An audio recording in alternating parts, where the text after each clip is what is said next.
International Women's Day 2020 is about each for equal. Now, no matter how you interpret that, it's actually good news for both women and men. Now, while we normally focus on women, gender inequality actually holds men back in three critical ways. I'm going to tell you about what you can do about them today. So if you're ready to play your part for true gender equality, then keep listening. But first, subscribe to our channel and click the notification bell so that you get our weekly videos about everything related to working in male-dominated fields.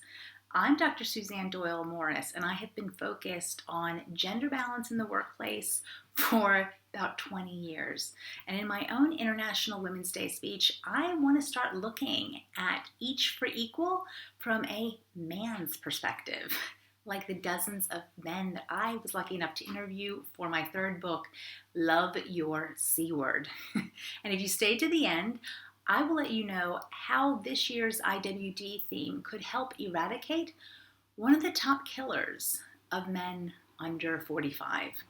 So we all have men that we love in our lives. Whether you're a mother to a trio of boys or the only son in a women-led family, women and men are completely linked. All women have men we know and love and for whom each for equal could hugely benefit. So let's get started. The first way each for equal helps men is by making men question the idea of being a wage slave for the rest of their lives, as if the entire responsibility of earning rested solely with him.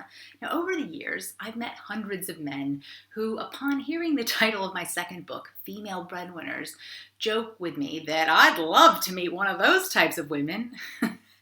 Now, in that joke, what he's really saying is that he'd like to live in a world where gendered expectations as to who will do the earning and who will do the caring aren't so gender specific.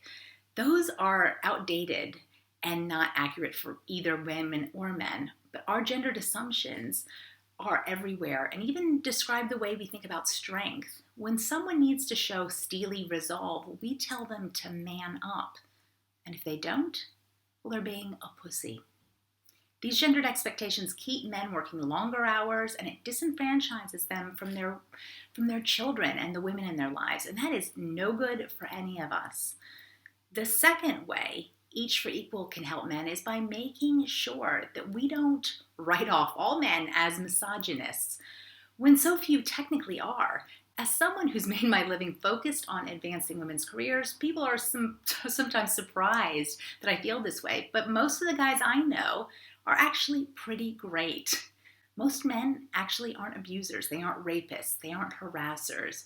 True, statistically violent and threatening behaviors are indeed far more common amongst men, but it doesn't define the way most men actually are. Instead, the few men who act on misogyny are actually getting caught up in unhelpful ways of looking at the world and their place in it. They haven't been taught coping mechanisms for the stresses that we all face around money, work, family, sex. And assuming most men as perpetrators, however, is both untrue and limits us all. So you can see where I'm going from this, and essentially in the comments below, if you're agreeing, then write a one-word answer that describes a guy in your family or your life who has some traditionally feminine qualities. My beloved brother loves a pina colada more than a pint of beer, and my husband does the majority of the cooking in our family, something every visiting relative and friend is happy to benefit from. Both are awesome guys, the kind we need more of for each for equal for this International Women's Day.